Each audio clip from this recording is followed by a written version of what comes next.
Good evening, everyone. So we will start today's our last session on chemical engineering thermodynamics, and today we are going to have a detailed look on chemical reaction equilibria.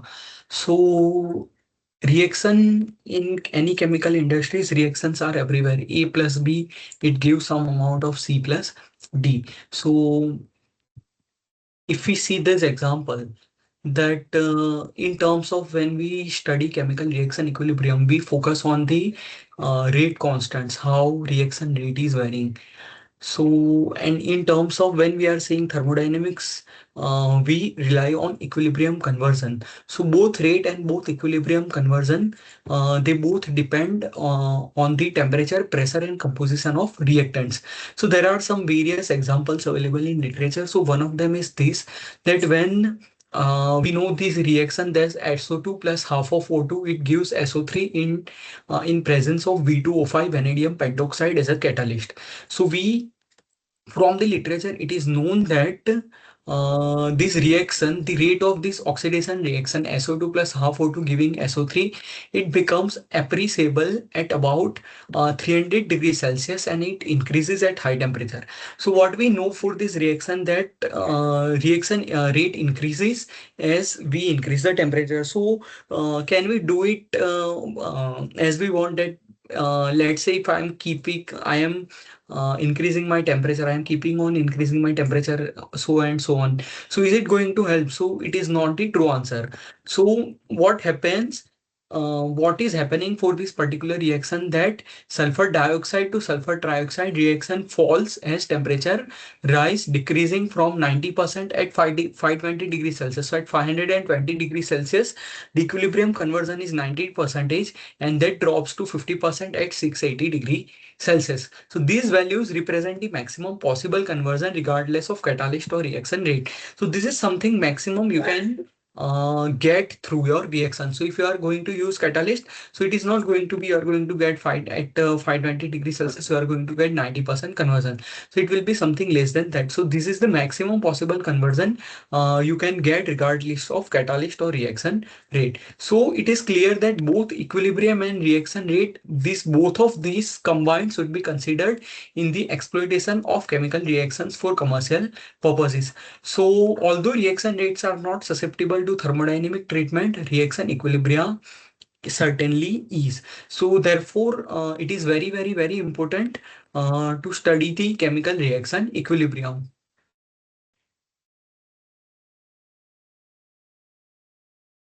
So you may say that in any industrial processes, we are not carried to the equilibrium, because reaction design, if you have studied your chemical reaction engineering, so that is based on when you are designing the reactors, it is based on the reaction rate or some heat transfer operations going through.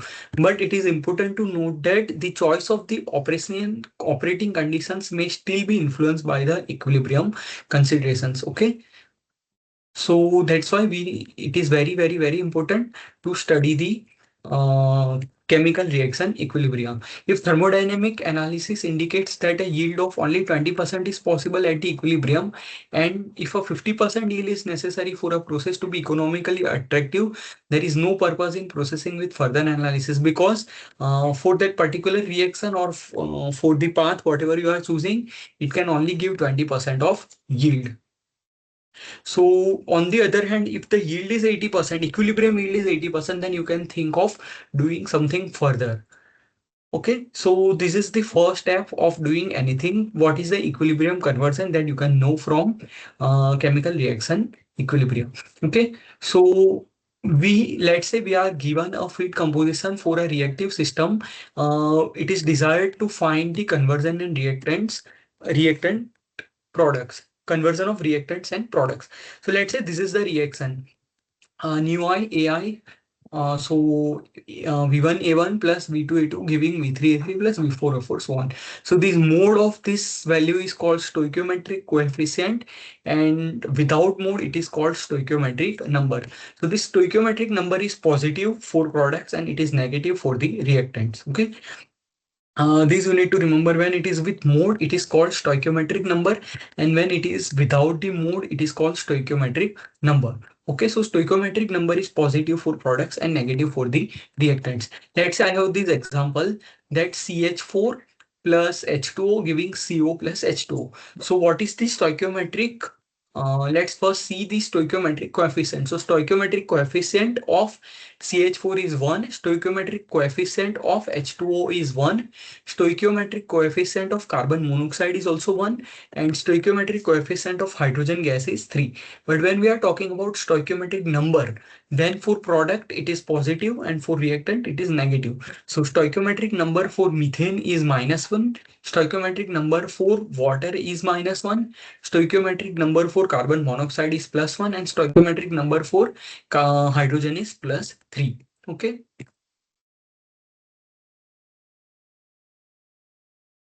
Okay, for some inerts, they don't participate. So for them, it is taken as 0.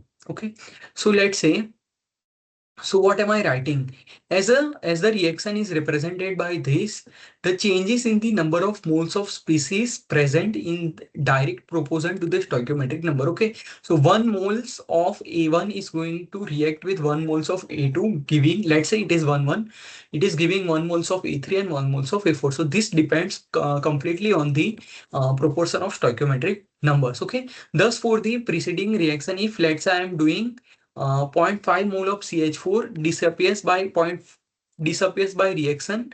Let's say this zero point 0.5 moles CH4 is disappearing, then zero point 0.5 moles of H2 also disappear simultaneously to form zero point 0.5 moles of CO2.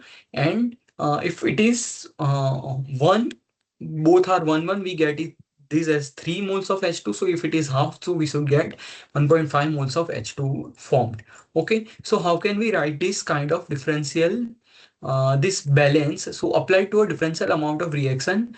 So this can be written as dN2 by V2 is equal to dN1 by V1, and dN3 by V3 is equal to dN1 by V1. So overall, what we can write, dN1 by V1 for this reaction, let's say dN1 number of moles of that particular component by V1 is equal to dN2 by V2 is equal to dN3 by V3 is equal to dN4 by V4.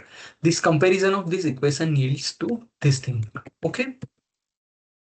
So all terms being equal, they can be identified. So this term is also equal. This term, everything is equal. So can I denote it by something common?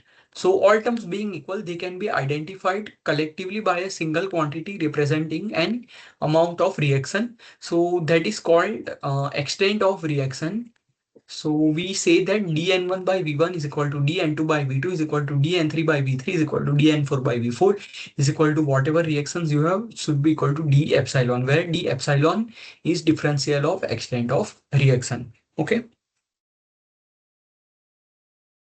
So what can I write in general? So dN1 by V1 is equal to d epsilon, dN2 by V2 is equal to d epsilon, dN3 by V3 is also equal to d epsilon. So can I write it as dNi by Vi is equal to d epsilon. So dNi is equal to Vi into d epsilon.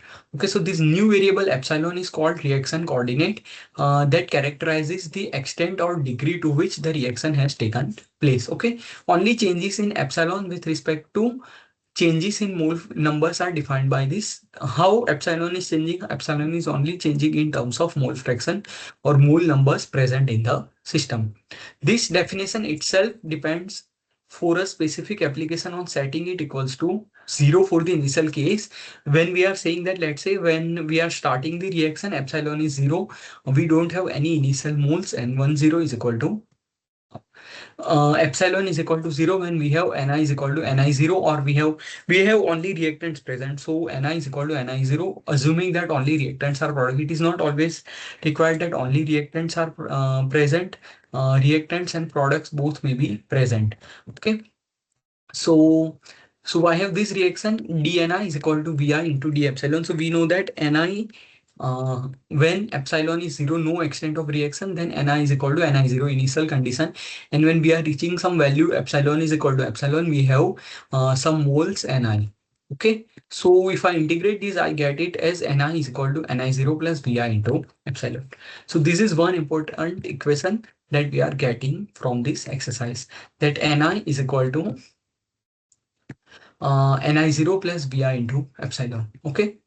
Now let's say I am applying summation on the both the sides. So what is going to happen? I am applying summation on both the sides. So summation of Ni is equal to summation of Ni0 plus epsilon into summation of Vi. Okay. So summation of Ni, the moles at the end. So that will be equal to N is equal to summation of Ni0. Let's say I am calling it at N0 total number of moles of initial components plus summation of Vi stoichiometric the number summation of stoichiometric numbers V into epsilon. Okay. So when we are writing y, mole fraction of particular component yi, how can I write it? I can write it as Ni by n. So Ni is Ni0 plus Vi into epsilon. And when I apply summation on both the sides, I get total n, that is equal to N0 plus V into epsilon. Okay, so this is what is the very basic part of reaction equilibria. We first define one reaction, then we define from there, we define the extent of reaction. So dN1 by V1 is equal to dN2 by V2 is equal to dN3 by V3 is equal to dN4 by V4. Let's say that is equal to d into epsilon.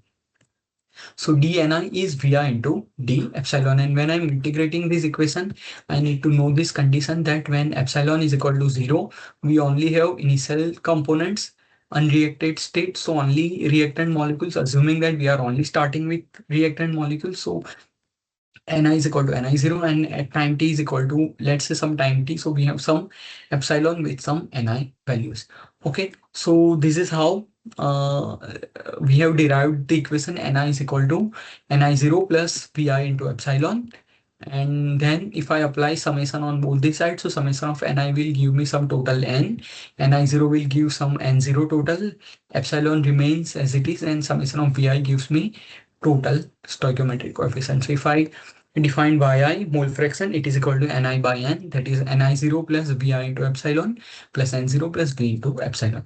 Let's try to understand this by some examples. This example only. Let's say the following reaction occurs in a system initially consisting of 2 moles of CH4.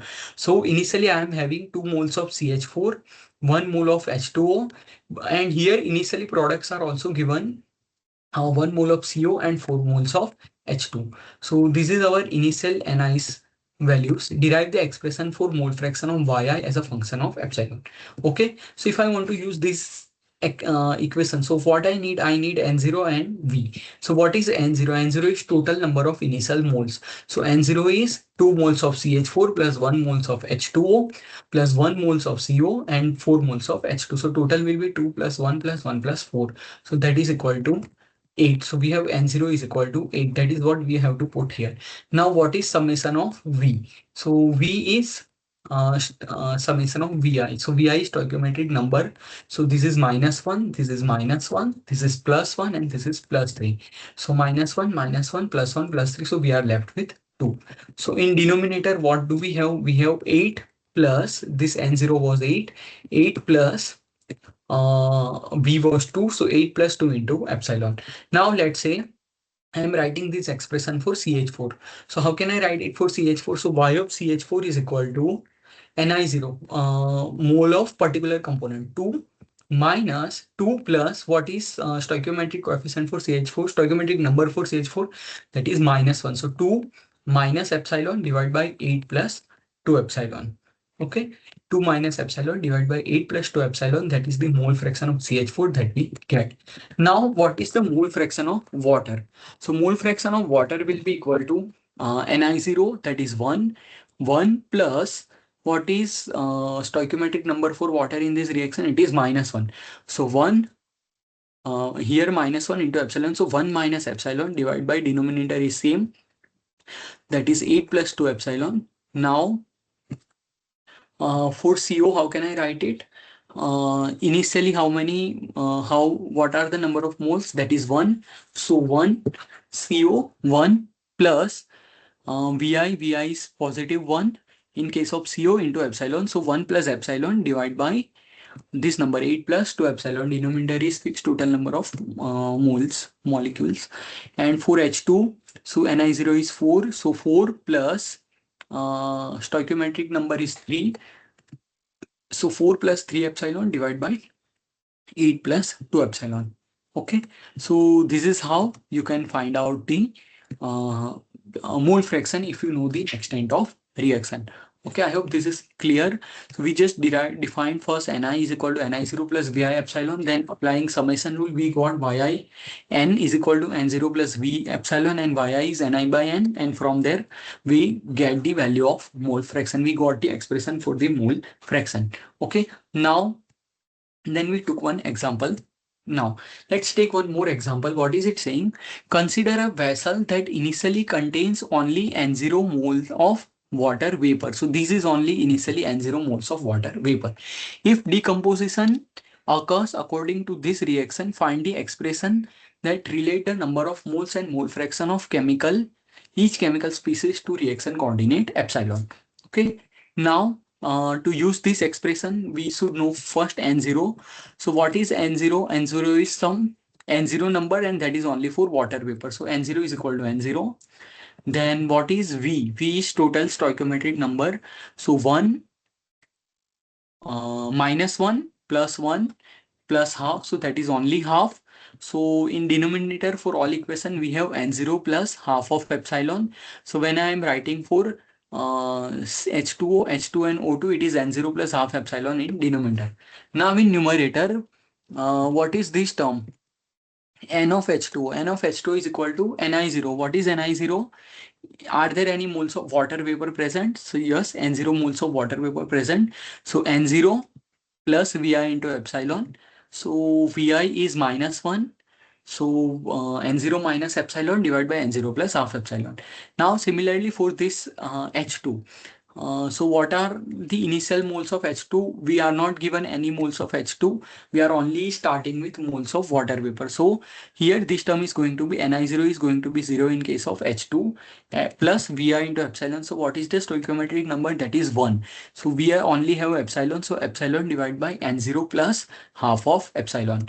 And similarly for O2 also there are no initial moles of oxygen present in the system. So we have Ni0 is equal to 0, stoichiometric number is half, and so 0 plus half epsilon divided by N0 plus half. Okay. Okay. So these are these numbers. Now find the expression that relates the number of moles and the mole fraction of each component to the chemical reaction coordinate. Okay, that we did reaction coordinate. Now what is done here? The fractional decomposition of water vapor is fractional decomposition is what was initial minus what was final. So initial was N0.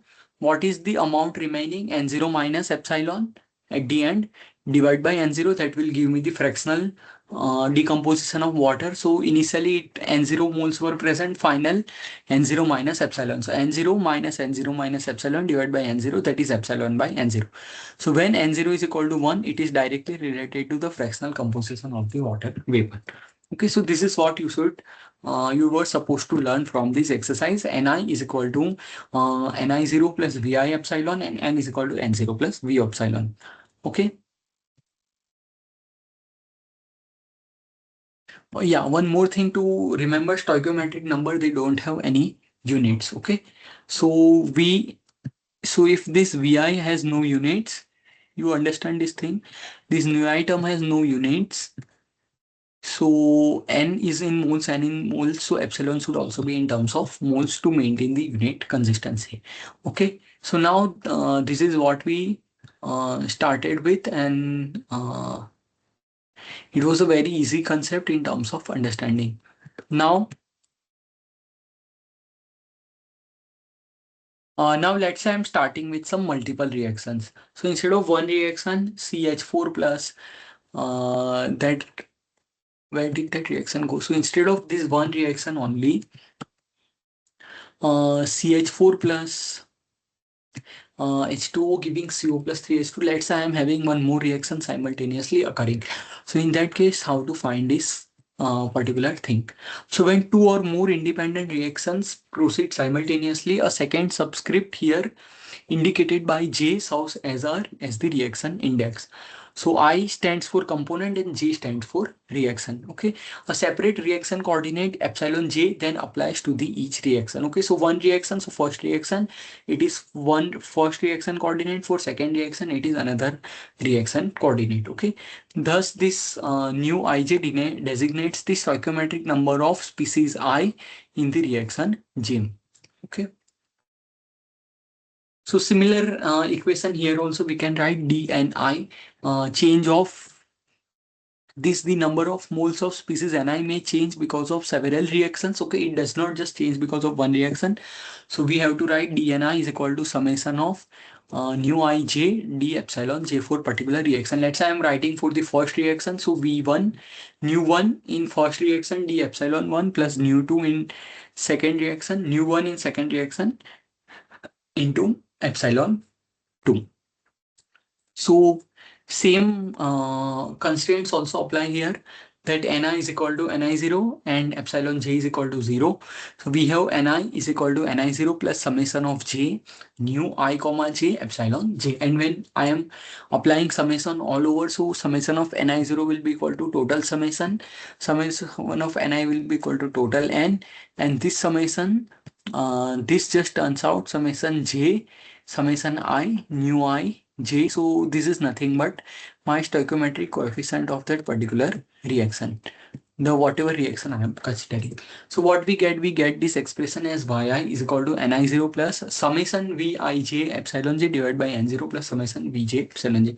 So the only difference is here we had only one reaction, so we don't need to consider this v1 epsilon 1 plus v2 epsilon 2, but as we have multiple reactions, so we need to consider this particular term, that is summation of nu ij epsilon j. Okay, so now let's try to understand this by taking one more example. So let's see, consider a system in which the following reaction occurs, that is CH4 plus H2O giving CO plus 3H2. This is one reaction, and simultaneously CH4 plus 2H2O, it is giving CO plus 4H2. Okay, where the numbers 1 and 2 indicate the value of J. J is reaction, first reaction, second reaction, the reaction index. If 2 moles of CH4 and 3 moles of water are initially present, determine the expression for Yi as function of epsilon 1 and epsilon 2. Okay, so we just have to use the same expression that okay, let's first try to find the denominator. What is denominator? N0. N0 is nothing but, okay, so what they have done here, they have prepared one table for all components, CH4, H2O, CO, CO2 and H2. So for J is equal to 1 first reaction, my stoichiometric number is for CH4 it is -1, for water it is -1, for CO it is +1, for CO2, there is no CO2 present in the first reaction, so it is 0, and for H2 it is 3. Similarly, for second reaction, the stoichiometric number for CH4 is -1, stoichiometric number for water is -2, stoichiometric number for carbon dioxide, there is no CO present in the second reaction, so it is 0, stoichiometric number for CO2 it is 1, and stoichiometric number for H2 is 2. So what is it going to be? This term, summation of J nu j epsilon j. So for first reaction, it is summation of what is summation of nu j? So that is -1 -1 plus 1 plus 3. So that turns out to be 2. So denominator term we have n0, that is plus 2 plus 3 5 plus first reaction whose epsilon j is 2. So 5 plus 2 into epsilon 1 plus for second reaction it is -1 -2 plus 1 plus 4. So it is also 2. So plus 2 into epsilon 2. So the denominator term we have is n0, that is 5, plus for first reaction total stoichiometric number, that is 2. So 2 into epsilon 1 plus for the second reaction is also 2. So plus 2 into epsilon 2. Okay, now we talk about numerator. So numerator, what are the initial moles of CH4 we have? So it is 2. So 2 plus, now we have to write it in terms of both reactions. So for first reaction it is -1, stoichiometric number is -1. So -1 into -1 into epsilon 1 And for second reaction, again it is -1, so -1 into epsilon 2. So why CH4 is 2 minus epsilon 1 minus epsilon 2 divided by the denominator remains same, that is 5 plus 2 epsilon 1 plus 2 epsilon 2. Now let's say I am writing this equation for my second component, that is water. So for water, what it will be? So initially how many moles of water are there? 3 moles of water. So 3 plus what is the stoichiometric number for water? -1. So 3 plus -1 into epsilon 1 plus -2 into epsilon 2. So it is nothing but 3 minus 1 minus epsilon 1 minus 2 into epsilon 2. Similarly, for the reaction, for the component 3, that is CO. So initially any moles of CO are not present. So this term is 0, Ni0 is 0. So we only have stoichiometric number into epsilon 1. So plus 1 into epsilon 1 plus for this reaction this number is 0. So 0 into epsilon 2. So we only have epsilon 1 divided by the denominator 5 into 5 plus 2 epsilon 1 plus 2 epsilon 2. Now similarly for CO2, so CO2 in first reaction is not there. Initially no moles of CO2 are also present. So this term is 0. For first reaction it is not there. For second reaction the stoichiometric number is positive 1. So 1 into epsilon 2. Okay. So we have epsilon 2 divided by 5 plus 2 epsilon 1 plus 2 epsilon 2 in case of mole fraction of CO2. Now for the fifth component, that is H2. So initially how many moles of H2 are present? No moles of H2 are present. So that is equal to 0. So if I write down the mole fraction, so what is it going to be? Ni0 is 0. 0 plus stoichiometric number is positive 3 into epsilon 1 plus stoichiometric number is positive 4 plus 4 into epsilon 2. So we have this expression 3 epsilon 1 plus 4 epsilon 2 divided by 5 plus 2 epsilon 1 plus 2 epsilon 2. So what you need to do, you just need to uh, take the total number of for denominator, you just need to find out what are the total number of moles present, so that n0, and you just need to find out the summation vj nu j for each of the reaction, and for each component then you will write it down like this. Okay, so this is very easy to understand. This may look complex, but this is very easy in terms of understanding. Okay, so let's say there are more examples available here, so let's try to understand it from here.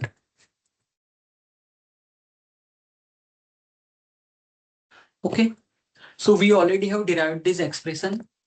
They are saying that derive this relation from this equation dni is equal to nu I into d epsilon. Derive this relation, so that we have already derived, that is ni is equal to ni0 plus nu I into epsilon, and mole fractions we have derived. Okay, now let's try to take the second problem. A gas mixture containing 2 moles nitrogen, 7 moles hydrogen and 1 mole ammonia initially is undergoing the following reaction, that is N2 plus 3H2 giving 2 ammonia. So we have 2 nitrogen, 2 moles of nitrogen, 7 moles of hydrogen and 1 mole of ammonia. So derive the expression for the mole fraction of various components in the reaction mixture in terms of extent of reaction. So for denominator we need total number of initial moles. So how many numbers? So that is 2 plus 7 plus 1. So that is equal to 10. We need to find out this this new term, that is summation of nu I. So that is equal to, for reactant side it is going to be negative, for product side it is going to be positive. So it is -1 for N2, -3 for H2, plus 2 for NH2. So -1 plus -1 -3 plus 2, so that gives us -2. So our denominator term is 10. N0 is 10. This new summation of nu is -2. So we have 10 minus 2 into epsilon. Now, in terms of for H2, let's first write it down in terms of N2. So for N2, how many moles? This equation Ni0, how many moles are there initially? 2 moles. So Ni0 is equal to 2 plus mu I. What is the stoichiometric number for N2? That is -1. So 2 minus 1 into epsilon. So 2 minus epsilon divided by 10 minus 2 epsilon. Similarly, for H2, it is what is the value number of Ni0? That is 7. So 7 plus what is nu I? Nu I for H2 is -3. Stoichiometric number of reactant is negative. So this is -3. So 7 minus 3 into epsilon. So 7 minus 3 epsilon divided by denominator is same, 10 minus 2 epsilon. Now for ammonia also, how many moles of ammonia are present initially? That is 1. So 1 plus What is nu I? Stoichiometric number for product side is positive.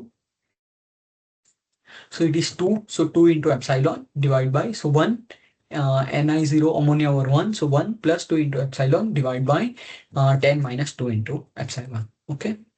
So this is how you can find these terms.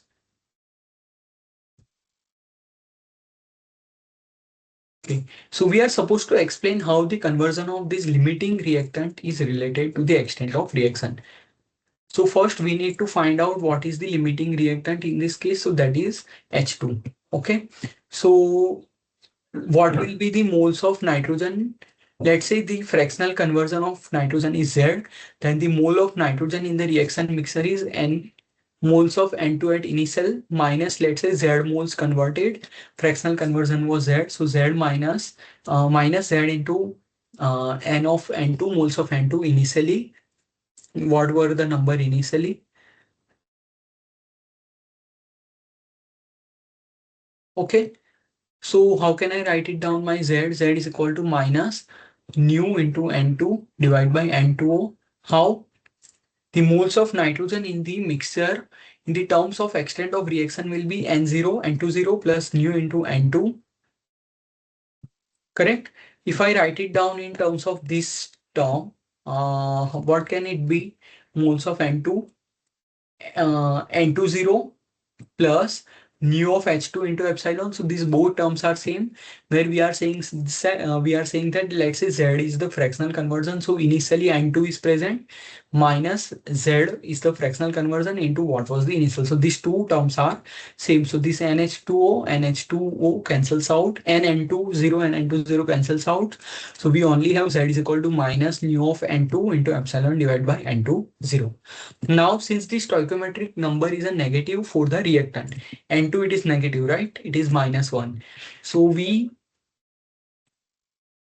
negative for the reactant, the conversion given by above equation will always be positive, because this term is always going to be, this nu of N2 in our case is 1. Nu of N2 is minus 1. Correct? Stoichiometric number for reactant, it is minus 1. So minus 1 plus 1. So this is nu of N2 into epsilon divided by N of N2 0. So this is the relationship between conversion and extent of reaction. Okay. So in general, what can I write? Z is equal to epsilon divided by Ni0 divided by mode of nu. Okay. In terms of limiting reaction, in terms of fractional conversion. Okay. So this was a good example in terms of understanding. Okay. There is one more. When we have multiple reaction, this term we have already derived. So we will not go it here, but we will take the example.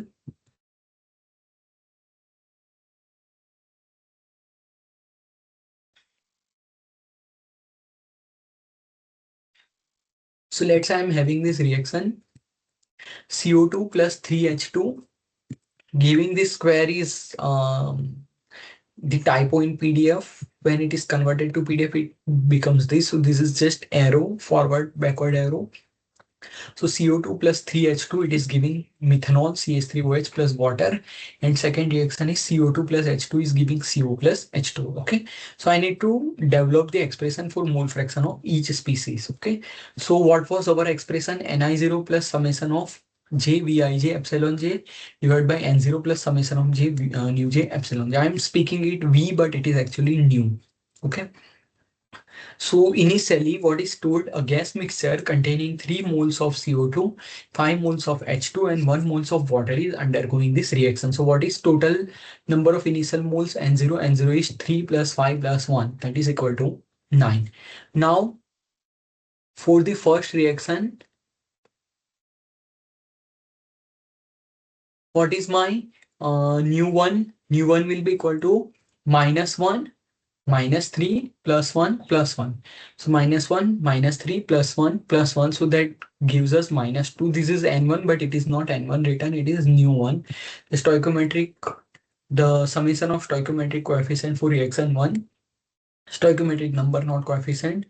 Now for reaction 2, it will be minus 1 plus 1 plus 1. So it is stoichiometric reaction. It is 0. Okay, so what will be my relation of in denominator? It will be equal to 9 N0 is 9. 9. For the first reaction, the summation of mu j is -2. So 9 minus 2 into epsilon 1 plus for second reaction, it is 0. So 0 into epsilon 2. So in denominator, in all cases, we have only 9 minus 2 epsilon 1. Now let's say I'm writing for CO2. So what are the initial moles of CO2 present? 3. Then these terms. So 3 for the first reaction, stoichiometric number is -1. So 3 minus 1 into epsilon 1. So 3 minus epsilon 1. For the second reaction, it is stoichiometric number is -1 into epsilon 2. For the second reaction, extent of reaction is epsilon 2. So we have expression as, sorry, we have the expression as 3 minus epsilon 1 minus epsilon 2 divided by 9 minus 2 epsilon 1.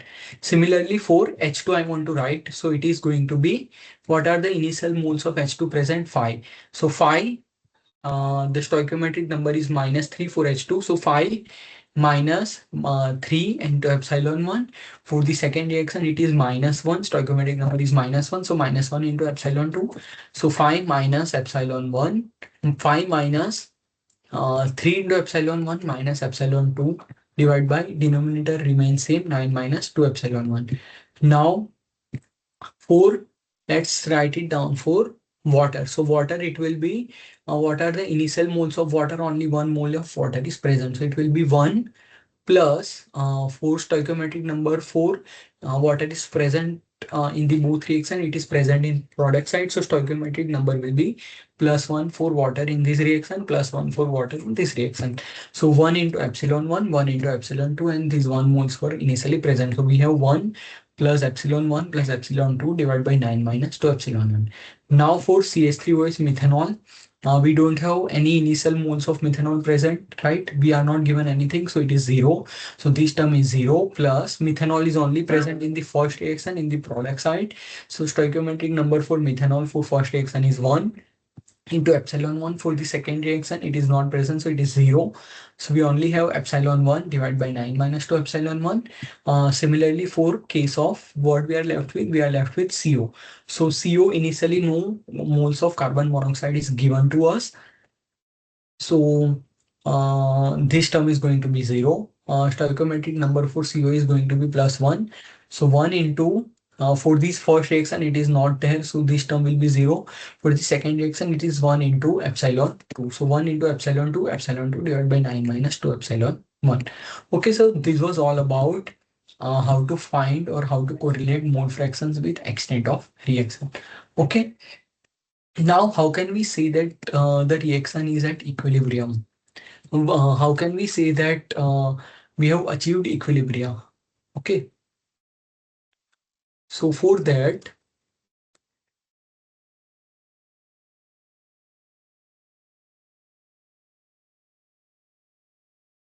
what is the criteria for uh, chemical reaction equilibrium? Okay. So the phase equilibrium criteria: at constant temperature and constant pressure, the transfer of materials from one phase to another another under equilibrium is found to occur with no change in free energy. Its free energy, that is dg, is equal to 0. So if we plot this curve, this Gibbs free energy versus epsilon, so it is minimum at a particular point. Okay. Okay. So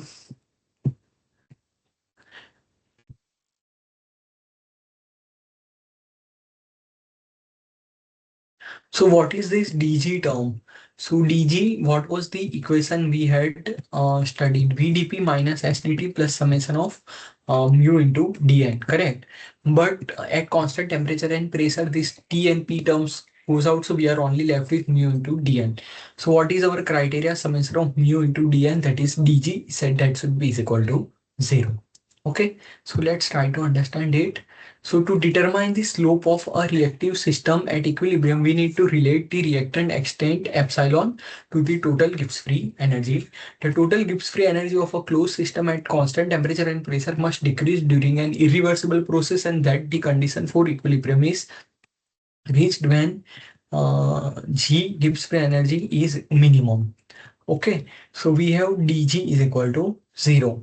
Okay, so from the graph, to distinct features of the equilibrium state for a given temperature and pressures are shown. First is the total Gibbs free energy is GT is a minimum, it is minimum, it is not maximum, and its differential is zero. At this point, it's minimum. At this point, it's minimum and its differential is equal to zero. So this is what we are getting from that. Okay, so we need to write it down the expression for G Gibbs free energy. So for the single phase system, let's say it is only liquid phase or it is only vapor phase. So D and G total number of moles into molar free energy is equal to N into VdP minus N into SdT plus summation of I mu I dN. Okay, so at constant temperature and pressure, when we are having at constant temperature pressure, so this term is going to be zero.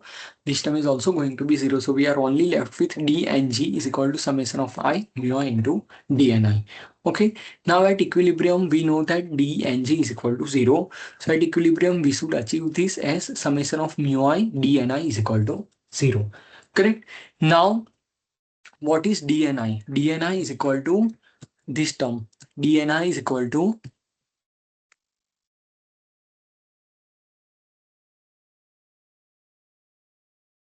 dni is equal to this term, uh, nu I into d epsilon.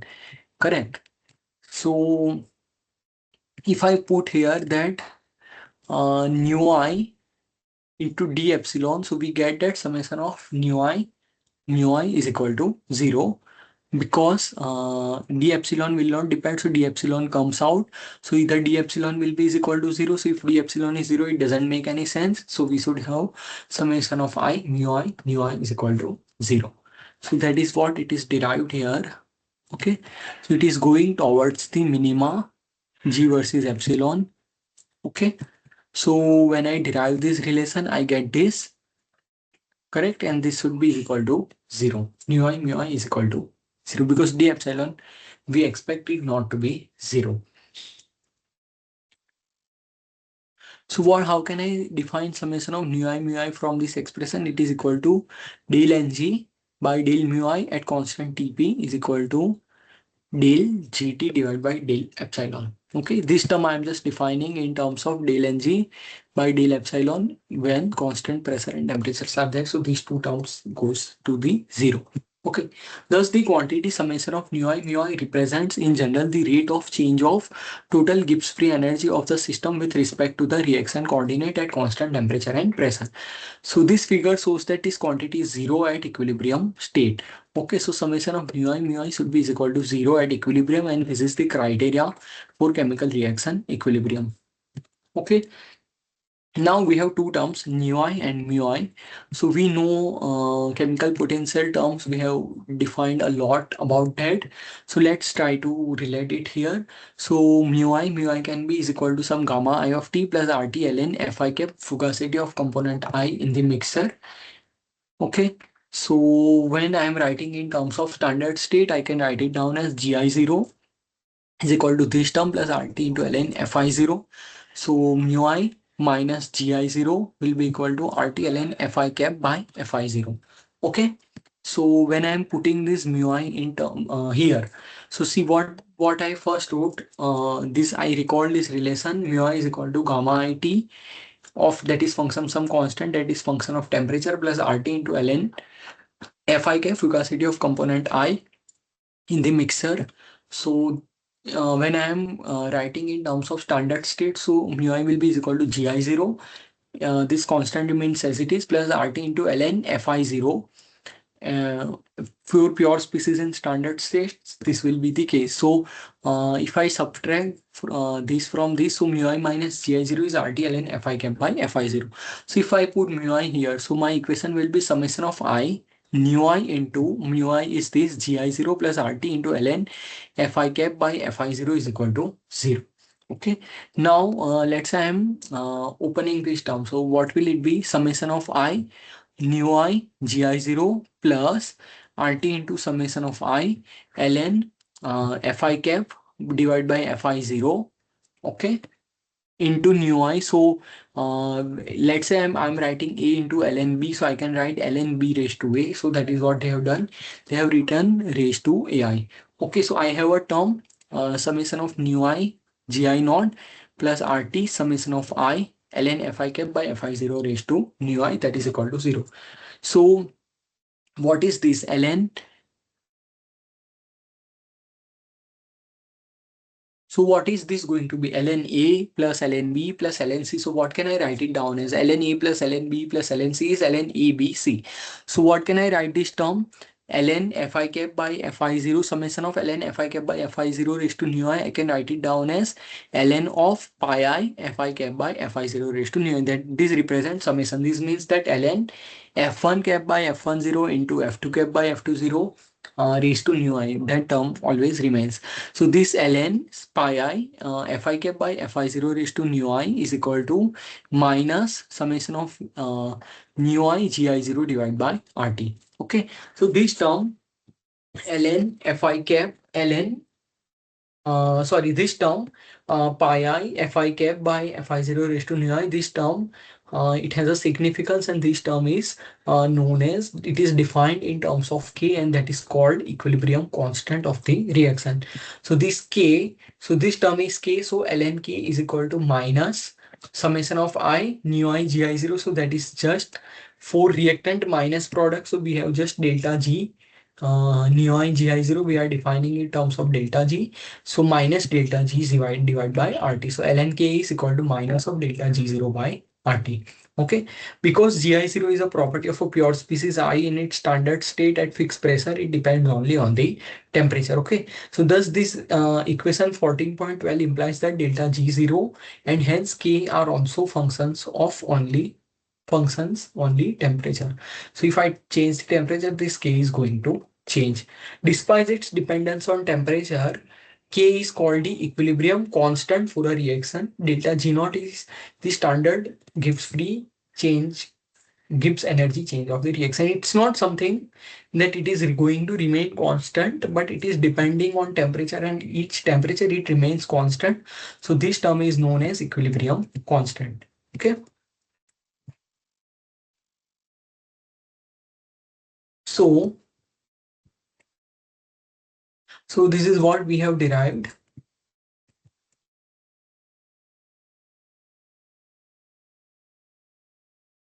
This is what we have derived. K is equal to exponent of minus delta G0 by RT. Now, how can I define standard enthalpy of reaction from here? So this relation, we know that HI is equal to minus RT squared dG by RT by dt. This we know.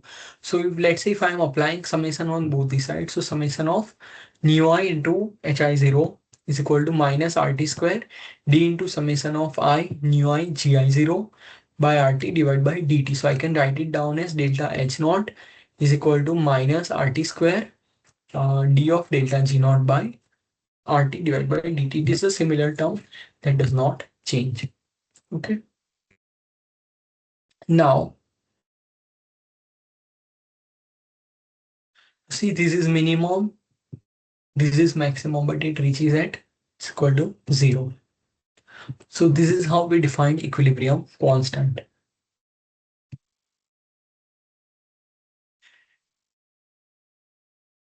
So this term Fi cap, I have written here. So this term, what is this term? Fi cap divided by Fi0, that is called activity AI. So it is this equilibrium constant is nothing but pi I of each activity in each phase, in the particular phase. So let's see, if I'm taking this example, I want to write down equilibrium constant for this reaction. AABB giving LLMM. So what it should be pi I AI cap raised to nu I. So AL raised to L, AM raised to M, AA raised to minus A, AB raised to minus B. So AA raised to L, AL raised to L, AM raised to M divided by AA raised to A, AB raised to B. So AI is the activity of component I in the particular mixer, and UI is the stoichiometric coefficient, stoichiometric number of I. Okay. And this is how activity is defined. This is all we know. We have done it. Okay.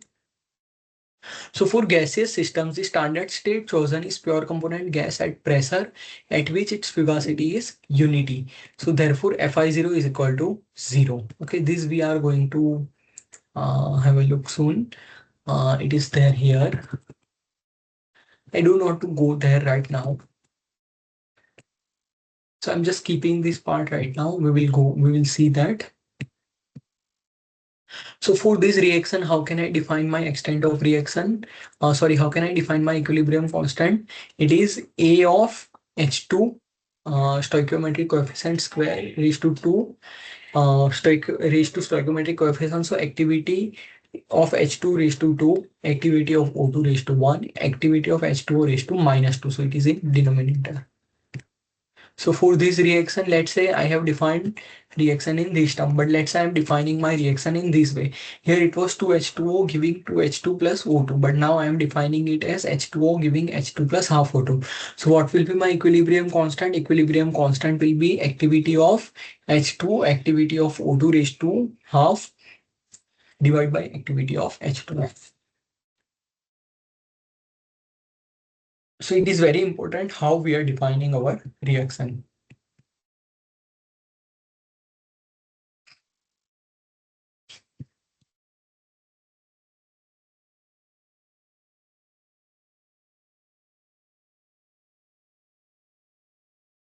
The choice of the pure component standard state will be convenient in many situations to consider as standard state, as this requires only the specification of temperature and pressure for the defining the state completely. The temperature in standard state is the same as the reaction, only the pressure, in case of pressure, it is taken as atmospheric pressure. For gases, as has been pointed out earlier, the standard state chosen is the pure component at the temperature of the reaction and at unit fugacity. Fugacity will be unit at 1 bar if the gas behaves as an ideal gas at this condition. Okay, so we have delta G naught is equal to minus RT ln Kf.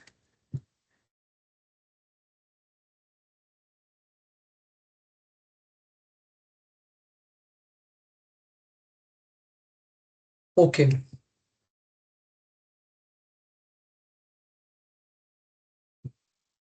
so we have one example giving that H2O giving H2 plus half O2.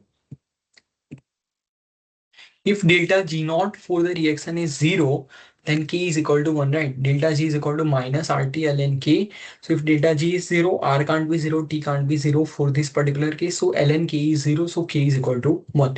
The reaction proceeds to considerable extent before equilibrium is reached. If delta G naught is negative, then K is greater than 1. Reaction is quite favorable.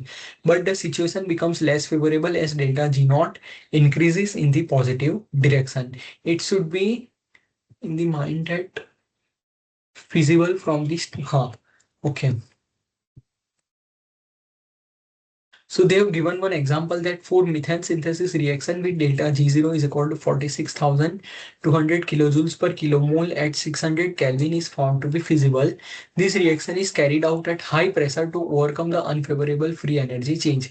In short, there is no well-defined this to separate favorable and unfavorable reaction. Okay, so delta G naught is less than 0, the reaction is promising. It is between this 40,000. The reaction may or may not be possible and needs to further study. And if it is greater than 40,000, it is it is very unfavorable.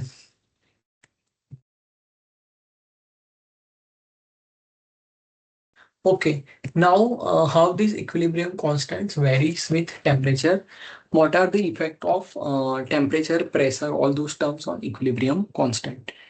Okay, so let's try to study that part.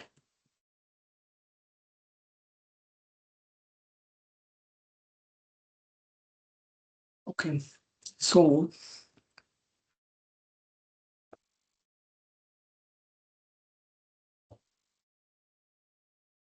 we know that this equation minus delta H naught by RT square is equal to d of delta G naught by RT divided by dt.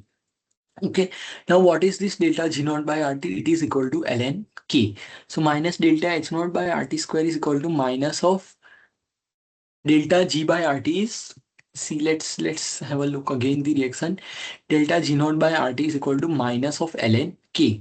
Correct. So this delta G naught by RT, I can replace it with minus ln k. So minus minus cancels out. So we only have d ln k. This term is d of ln k by dt is equal to delta H naught by RT square. So what happens? K decreases with increase in temperature for exothermic reaction. Correct?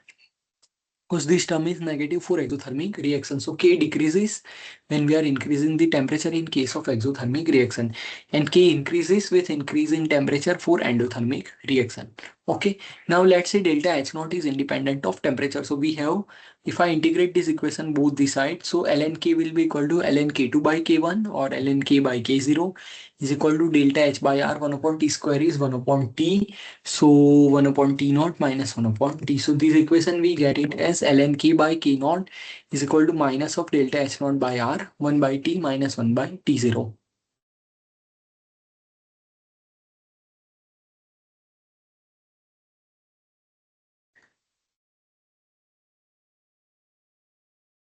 So this plot of ln K versus 1 by T, it is a straight line for uh, a number of reaction give the straight line. Okay, it is a straight line equation.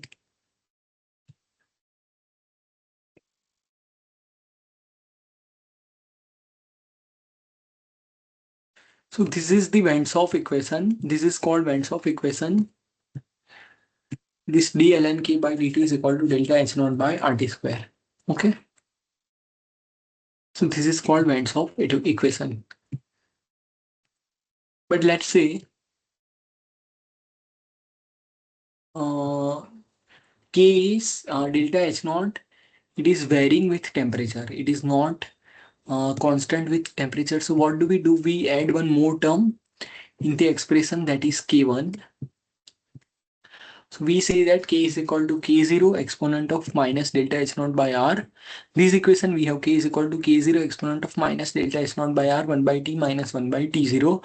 So we define K0 as exponent of minus delta G0 by RT 0. So we add one more term, that is K0. We define K0 as minus of delta G0 by RT 0. So in that case, we see that delta G naught is varying with temperature. So K is nothing but multiplication of K naught into K1. But when we add a temperature dependence term, so we need to add one more term. So originally we have K is equal to K naught into K1. K naught is exponent of minus delta G0 by RT0, and K1 is this term. So when I am introducing temperature dependency, so I need to add one more term, that is K2. This we have seen. Okay. So this is how we have seen the dependency of temperature. This is not important right now. These things we don't need to know right now. Okay, so we are supposed to find something. Calculate the equilibrium constant at 298 Kelvin for the reaction N2O4 is giving 2NO2. Given that the standard free energy of formation of at 298 Kelvin are 97540 joules per mole for N2O4 and 51310 joules per mole for NO2. So what will be delta G0? Delta G0 will be equal to summation of nu I Gi. So summation of nu I for N2O4, that is -1, into this N2O4's value. So that is 97540. So -1 into 97540. For product it is positive, so +2 into 51310. So we have 5080 joules per mole delta G. So delta G is equal to minus RT ln K. So ln K is minus delta G0 by RT. So minus 5080 divided by R 8.314, and we are supposed to find it at 298 Kelvin. So divide by 298. So we get ln K as minus 2.0504. So K will be equal to exponent of this number that we get as 0.1287. Okay. So this was very simple problem. You were just given the values of standard free energy of formation at 298 Kelvin for N2O4 and NO2. So from there we find out what is the value of delta G0, and when we know delta G0 is minus RT ln K. So you put the temperature is equal to 298 and you find the value of ln K. Okay. Now let's try to solve one more problem.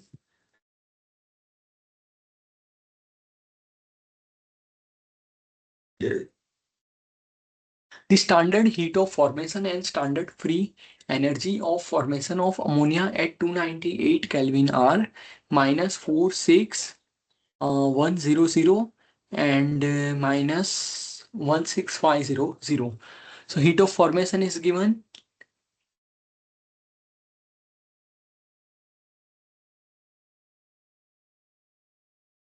Okay, these values are given and we are supposed to find out equilibrium constant at 500 Kelvin, assuming that heat of reaction is independent, is constant. It does not depend on temperature. So what is my delta G0?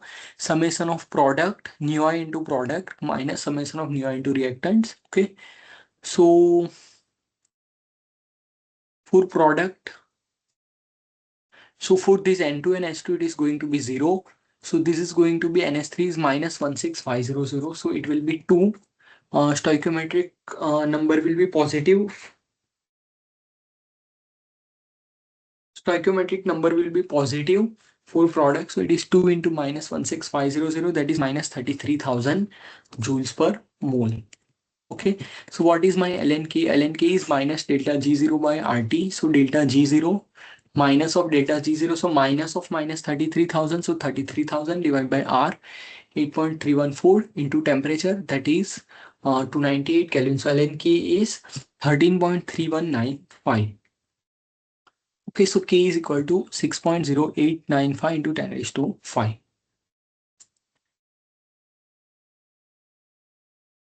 Now, what is told to us? We are given that standard heat of formation, no, standard heat of reaction. It should be reaction here. It is minus 46100. So delta H naught is given to us as minus 46100, and we are supposed to find out K at 500 Kelvin. So we just need this formula ln K by K0. So ln of K by K1, K0 in our case, this 6.0895 to 10 raised to 5 is equal to minus of delta H naught. So minus of minus 92,000, that is positive 92,000 divided by 8.314, 1 upon this equation, 1 upon T, so 1 upon 500 minus 1 upon T0, that is 298. So 1 upon 500 minus 1 upon 290, that is giving minus 15.0344. So K is 0.18. So you see at 298 Kelvin, K is very high. So it is favoring, but at increasing temperature to 500 Kelvin, K is becoming just 0.18.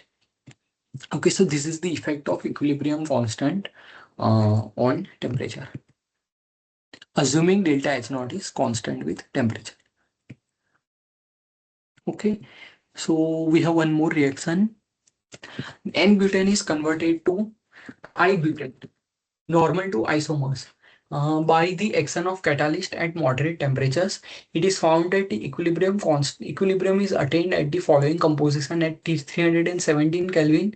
Mole fraction of butane is 31%, and at 391 Kelvin, mole fraction of N-butane is 43%.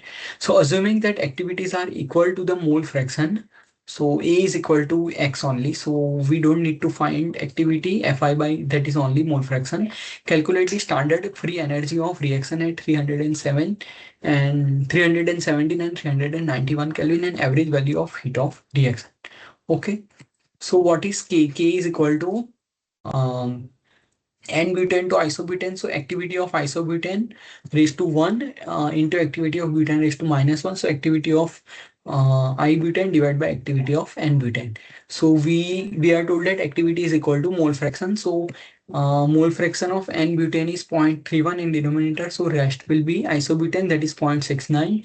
So K is equal to 2.2258. Similarly, at 391 Kelvin, denominator is 43 and numerator will be 1 minus 0.43, that is 0.57.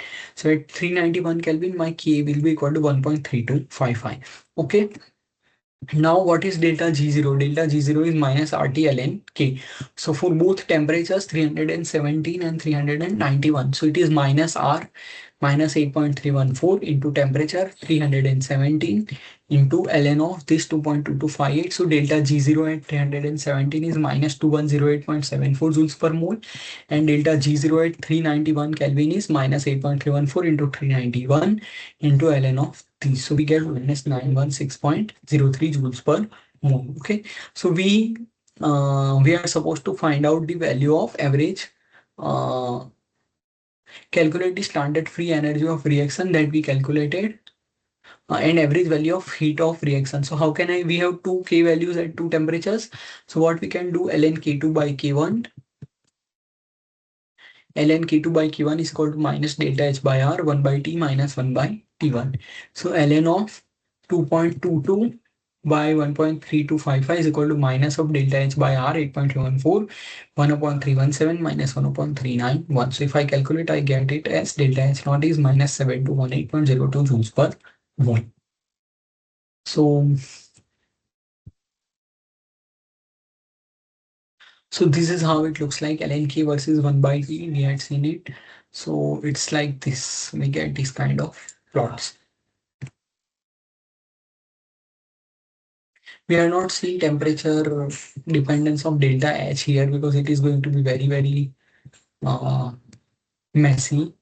So these problems we will skip for now. This we are going to see. There are more problems here. Okay, this CP dependence, I am going to leave it.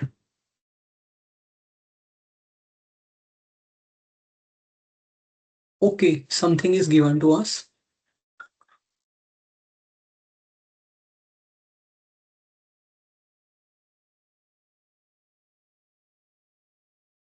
Evaluate the equilibrium constant at 600 Kelvin for the reaction CO plus 2H2 giving CH3OH, given that the Gibbs free energy function G at free 298 is equal to G naught T minus H naught 298 divided by T.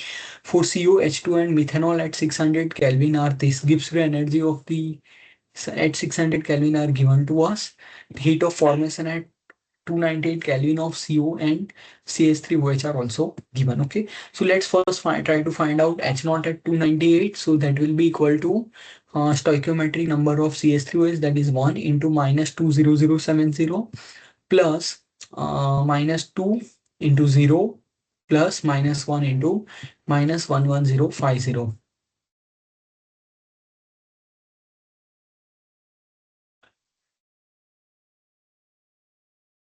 Okay, so delta G0 by 600.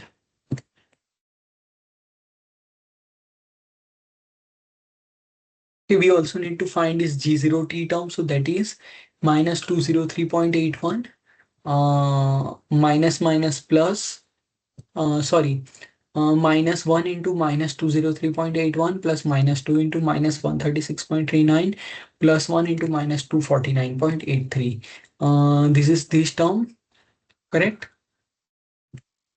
Divide by 600. These I need to divide by 600.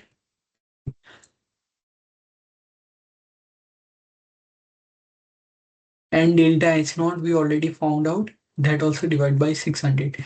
So we get the function phi, that we get it as this particular value. Sorry, where did it go?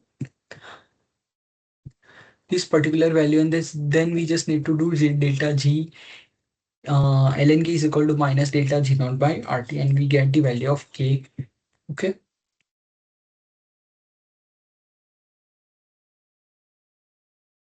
So, okay, what are the effect of pressure? We have shown that the equilibrium constant K is related to standard free energy change by the equation delta G naught is equal to minus RT ln K, where K is defined as this. The equilibrium constant defined above is independent of pressure. Okay. This equation 9.31, the equilibrium constant is known if the standard free energy of a reaction and reaction temperatures are known. The standard free energy of a reaction is determined by free energy of substance in their standard state, the way we have done it here. Correct. This gives free energy at standard states at reaction temperature, but standard states are given. So from there we can find it out. The standard states are defined by specifying a pressure. We fix the pressure, but temperature we take it as reaction temperature. Okay, and is no are in no way affected by the reaction pressure. This is the standard free energy of a reaction, and hence equilibrium constants are not affected by changes in equilibrium pressure. Okay.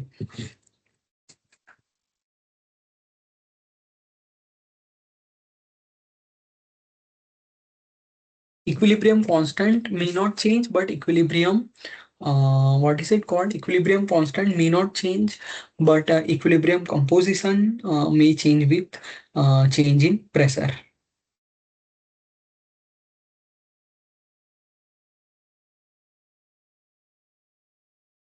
Okay, so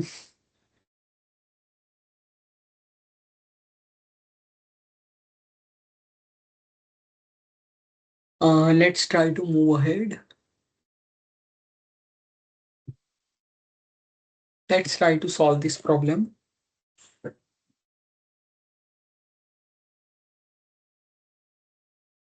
Um, okay, industrial grade methane can be produced according to the reaction CO2 plus 2H2 giving CH3OH. For this reaction, delta G naught at 400 Kelvin is minus 1.3484 kilojoules. If the equimolar mixture of CO and H2 is fed to the reactor maintained at 400 Kelvin and 10 bar, determine the fraction of CO that is converted to methanol. Okay. So we need to apply our initial formula that Y of CH3OH will be is equal to initial moles of CH3OH, that is 0, plus um, its stoichiometric coefficient is epsilon, divided by uh, this term. So we have said that equimolar mixture. So let's say I'm taking 1 moles of H2 and 1 moles of CO. So we will have 2 and total numbers are 2, and stoichiometric summation of nu I stoichiometric number is 1 minus 1 minus 1, so that is equal to minus 1. Sorry, 1 minus 2 minus 1, that is equal to minus 2, so minus 2 epsilon. So in denominator we have epsilon divided by 2 into 1 minus epsilon. Similarly for H2, I can write it down as 1 minus, initially we have 1 moles of H2. So 1 minus 2 epsilon divided by 2 into 1 minus epsilon. And similarly for CO.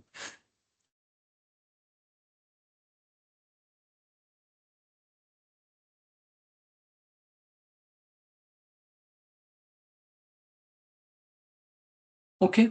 So I'm just writing this equation then.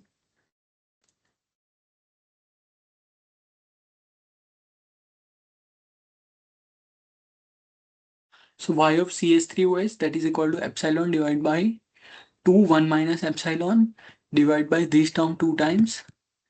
Okay, so this 1 minus 2 epsilon square it becomes. It is in denominator, so 2 to 4 into epsilon is as it is, and 1 minus epsilon. 1 1 cancels out, so this term becomes this. Okay, so K is equal to, first this term exponent of minus delta G0 by RT minus of 1 minus 1348.4 joules divided by R 8.314 into T 400. So we get this K. Then we have 4 into epsilon 1 minus epsilon divided by 1 minus 2 epsilon whole square. So this is total K. So K is equal to uh, this this is the formula, right? K is equal to this term K into K1, right? So K we already find out, into we need to find out this term. So that is 1.5 into uh, P square. Yeah. So it is going to be,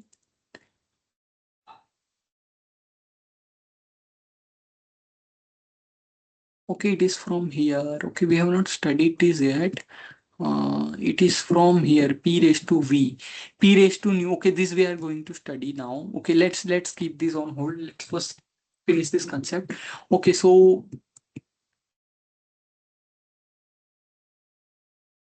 this is one form where we say that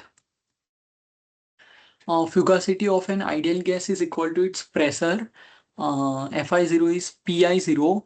So we just replace Fi cap by P0 raised to nu I is equal to K, and Fi cap if Phi cap Yip. So we only have equilibrium constant in terms of Yi into Phi cap raised to nu I is equal to P by P0 raised to minus nu into K. uh, when we are considering that phi is equal to one ideal gas condition ideal gas mixture sufficiently low to moderate pressures. So this is yi by nu I equal to p by p0 raised to minus v into k. So in this case, we have p by p0, p is 10 by p0 1, p by p0 raised to minus nu. So what is summation of nu? Summation of nu is minus 2. So p by p0 10 raised to minus nu, so 10 raised to minus of minus 2, so that is 10 square. So that's why here we have ky is equal to 150, that is equal to 4 into epsilon 1 minus epsilon divided by 1 minus 2 epsilon whole square. And if we solve this, we get the value of epsilon. Two values of epsilon we get. But epsilon can't be greater than 0.5, so for this reaction, so that's why we get 0.4593.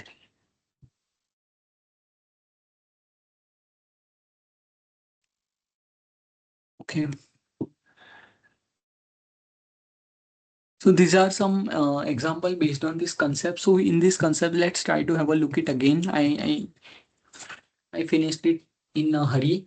So let's try to do it. The standard state for a gas is the ideal gas state of the pure gas at the standard state pressure P naught of 1 bar, because the fugacity of an ideal gas is equal to its pressure.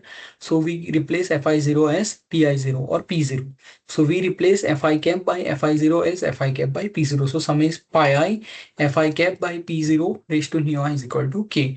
But we know from this rule, Fi cap is equal to Phi cap into Yi into P. So P cancels out. No, PP not cancels out. If it is same, P is equal to P0, then only it cancels out. So we have Phi cap Yi P divided by P naught raised to nu I is equal to K. So we have Yi into nu I raised to mu I is equal to minus of P equal to P by P0. This term goes this side, minus nu divided by K. Okay, for non-ideal mixture. Now it is assumed, if the assumption that the equilibrium mixture is ideal solution, then phi cap becomes the phi of pure species. So yi into phi raised to nu I is equal to p by p0 raised to minus nu into k. Let's say you have this new term summation of it is stoichiometric reaction, a plus b gives c plus d. So this term is going to be 0. So you only have pi yi into phi raised to nu I is equal to k. For pressures sufficiently low or temperature sufficiently high, the equilibrium mixture behaves essentially as an ideal gas.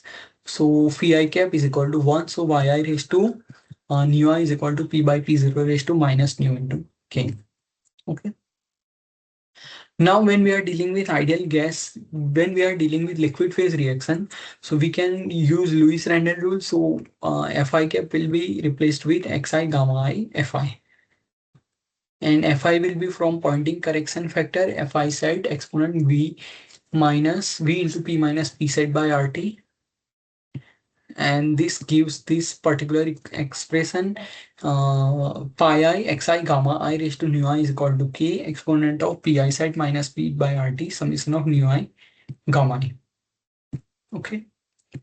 For very high pressure, so this exponent term goes to unity. So we just get this xi gamma I raised to nu I is equal to k, and for if the equilibrium mixture is an ideal solution, then gamma I is equal to 1. So we just get xi nu I is equal to pi I of xi nu I is equal to k. Okay.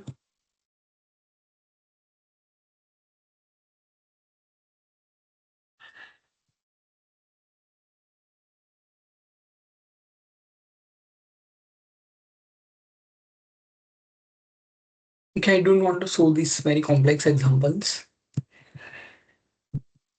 Liquid phase reaction, we try to have a look very brief.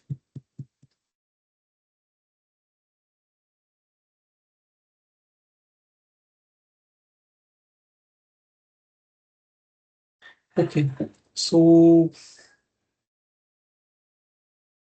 let me try to have a look at here if we have some easy problems to understand. In terms of understanding, we can take them.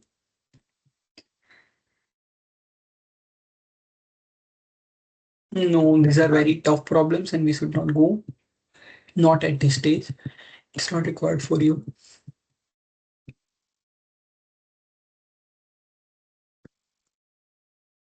Okay, one very important concept. Um, Phase rule and Duhm's theorem for reacting system. So Gibbs phase rule for non-reacting system, we had studied it as C minus P plus 2. So that is 2 minus pi is number of phases plus n is number of components. Okay. But here we have one more additional thing are independent chemical reactions at equilibrium. So we have that summation of mu I is equal to 0. That term we are additionally having. So we have this 2 plus n minus 1 into pi number of variables and uh, equilibrium, the same phase equilibrium equations apply as before, and they are pi minus 1 into n, but we have R independent reaction, and those R independent equations we have summation of mu I is equal to 0. So that's why the Gibbs phase rule replaces, or Gibbs phase rule reduces to F is equal to 2 minus pi plus n minus R. Okay, so this is what it was about. And okay, so we have some questions to find out the degree of freedom. A system of two miscible non-reacting species that exist as an azeotrope in vapor liquid equilibrium. Okay, so this system consists of two non-reacting species in the phase. If there were no azeotrope,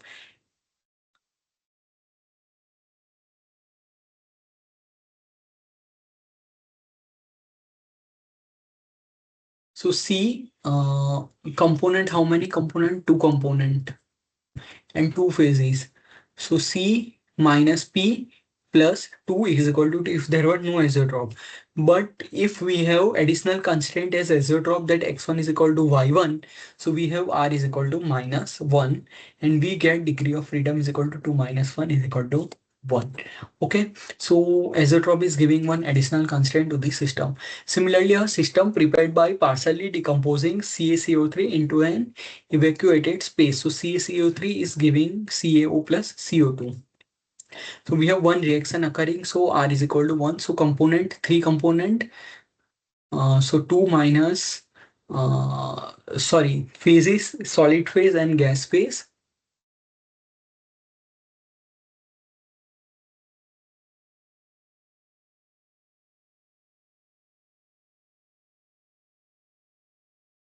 We have three phases, right? Two solid phase and one gas phase. So that's why C 2 minus pi 3 plus n is equal to 3 minus 1 constraint for reaction. So we have degree of freedom as 1.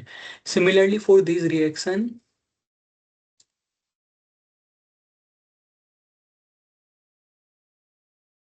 solid can't form mixture. So these stay separately. So those are two separate phases. But in case of gases, so gases are one, they combine and they form a one phase mixture of one phase. So we have 2 minus pi, two phases solid and gases, plus number of components 3, and additional constraint 1, and there is one more additional constraint uh, in an evacuated space.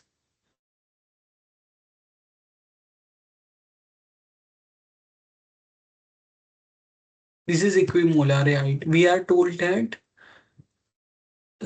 formed by, this means that gas phase is equimolar, NH3 and Cl. So we have that one additional constraint that this both are equal. So that's why there is one more minus 1 here. Okay.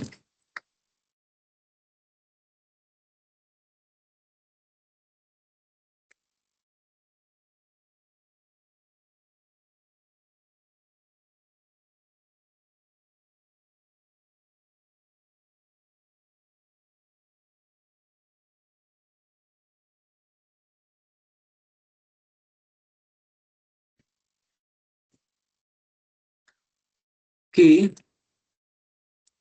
these kind of problems are going to be very, very difficult. So we will leave it.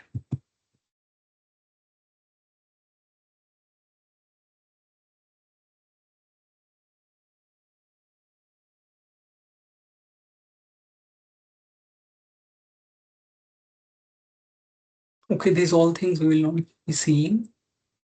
So,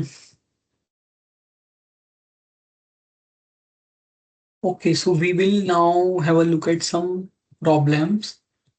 Uh, yeah, this problem we have already looked at.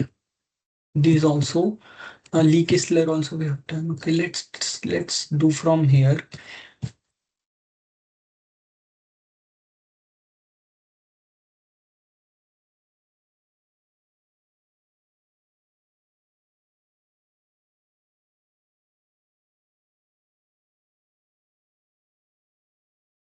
So let's try to take this one more problem. Some problems on vapor pressure calculations. Let's try to do them. Okay, so we are said that an equimolar ideal solution of components A and B is initially at 1000 degrees Celsius and 200 kilopascal.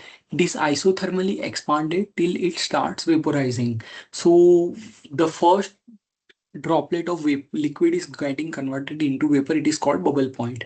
Determine the pressure at which vaporization starts. So we are supposed to find bubble point pressure. So how bubble point pressure is defined? PB is summation of x1 P1 set or summation of xi pi set. So PB is equal to x1 into P1 set plus x2 into P2 set.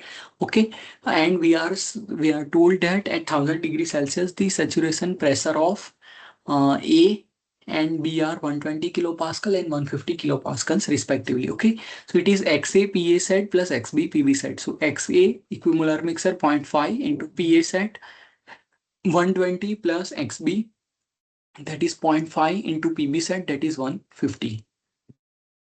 Okay, so my P bubble pressure is 135 kilopascal.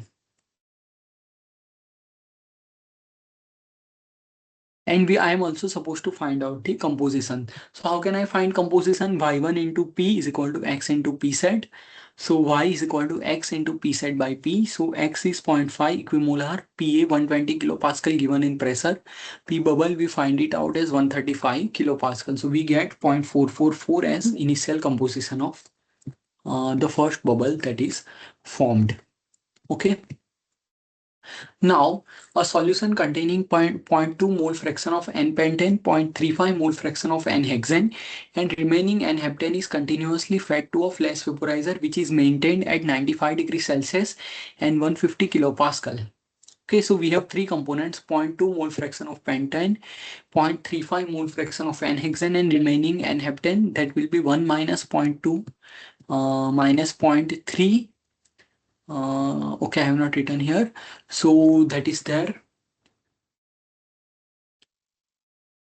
Determine the mole fraction of pentane in liquid and vapor stream leaving the flash unit when the fraction of feed vaporized is 0.879. So we are given this Z V by F is 0.879. Fraction of feed vaporized. So V by F is 0.879. The saturation pressure of pentane, hexane and heptane are these values. So P1 set, P2 set, P3 set are given to us.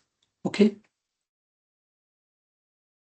So we have this value y1 into p is equal to x1 into p1 set. So y1 by x1 is equal to k1, that is p1 set by p, that is equal to p1 set is 3967.8 divided by pressure is 1125.1 torr. So that is K1 is 3.5266.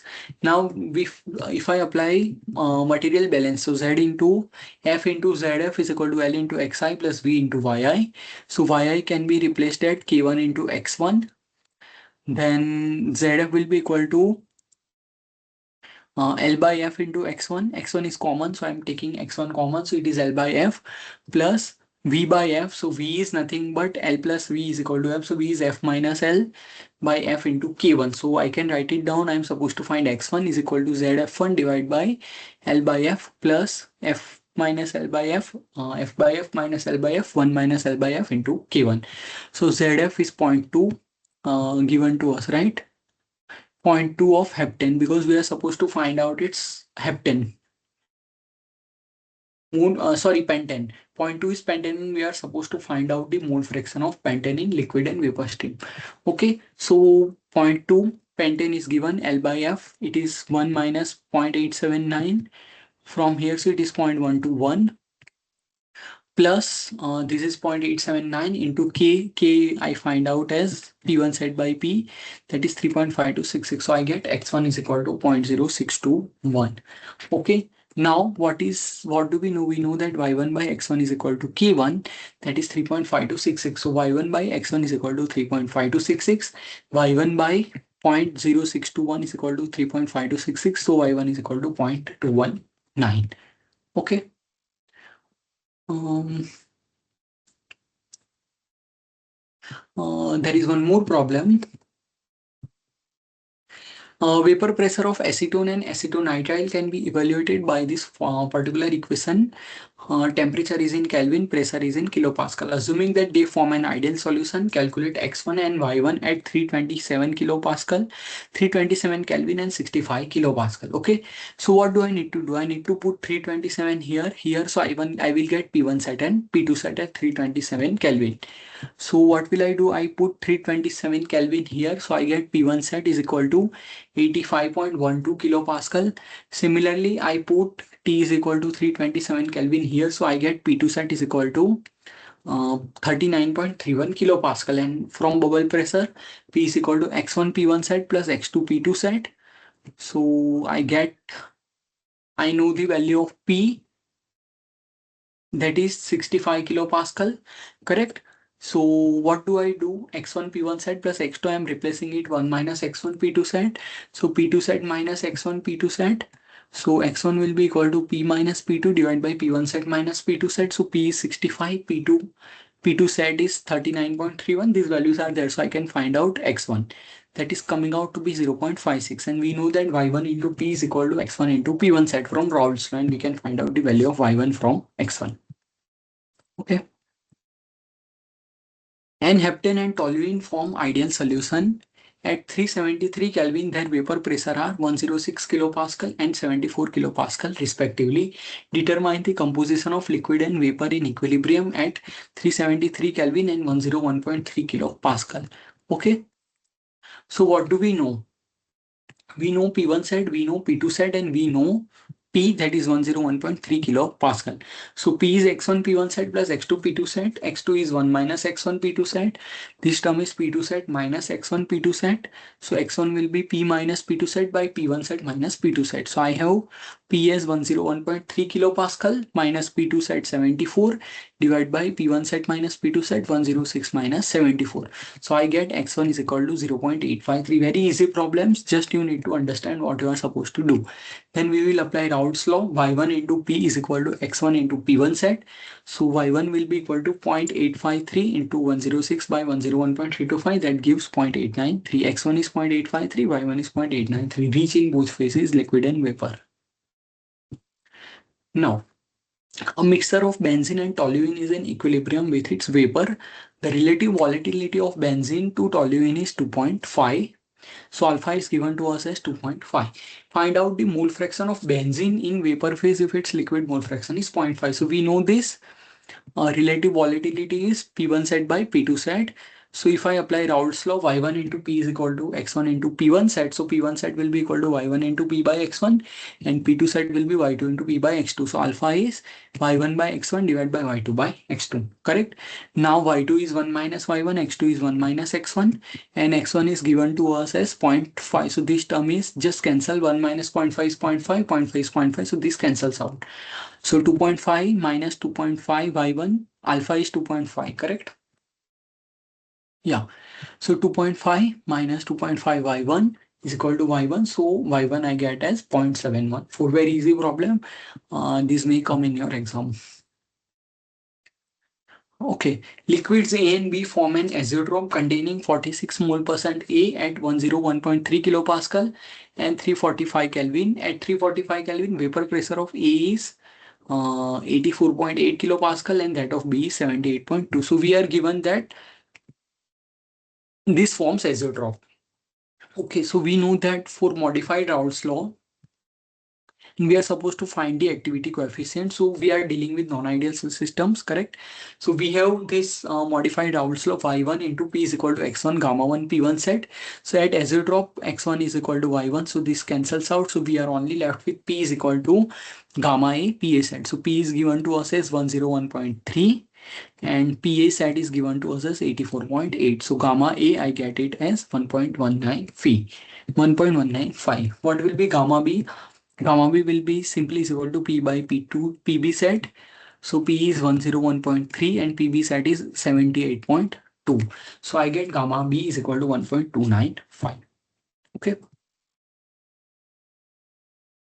Margol's equation, we are supposed to find the constants, so we can do that. So what is told to us, in a binary non-ideal solution, the activity coefficients of component A and B are 1.195 and 1.295.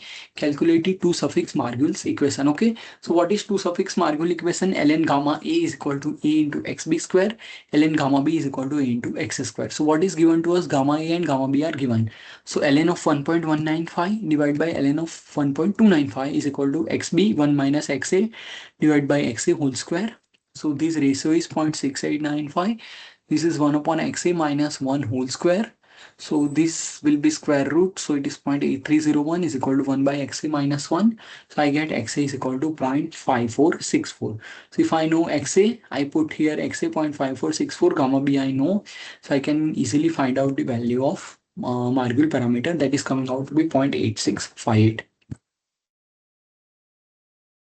The Van Laar constants A and B for the system nitromethane and carbon tetrachloride at 45 degrees Celsius are 2.23 and 1.959, and we are supposed to find the activity coefficient containing 30% nitromethane. So what is Van Laar equation? Van Laar equation is this: ln gamma 1 is equal to A divided by 1 plus A by B x1 by x2 whole square. Now what is given to us? A and B are given to us. Okay. So that are there. X1 is given to us as nitromethane 1.3. So remaining carbon tetrachloride is 0.7. Okay, so I just need to put the values: 2.230, 1 plus this 2.230 by 1.959. X1 is 0.3, X2 is 0.7. And I can find out gamma 1. Similarly for gamma 2, I need to put B 1.959 divided by 1 plus 1.959 divided by A, that is 2.230 x2 by x1 0.7 by 0.3 whole square. So I can get the value of gamma 2 activity coefficient of component 2. Now reverse question, then Van Laar constants of A and B for an azeotropic mixture containing 40 mole percent of component A at 101.3 kilopascal and 340 Kelvin is, what are these values? And we are given vapor pressure. Okay, so x1 is 0.4 is equal to y1 because it is forming azeotrope. X2 is equal to 0.6 is equal to y2 at azeotrope. P is given to us as 101.3 kilopascal, P1 set 84.8, P2 set 78.2, and temperature is given to us as 340 Kelvin. So this same equation ln gamma 1 is equal to this. So what I am doing, I am expanding is b square x2 square plus 1 b square x2 square plus a square x1 square divided by b square x2 square. Similarly, this equation, now I am taking ratio. Okay, now azeotrope, we know that gamma 1 is p by p1 set and gamma 2 is p by p2 set. So I am getting gamma 1 and gamma 2. So if I put these numbers here, so I have one relation with a and b. So if I put, I get a by b is 3.265, and then if I put this a by b here with known value of gamma, then I can, here we know a by b and gamma we know, so we can directly find out the value of a and b.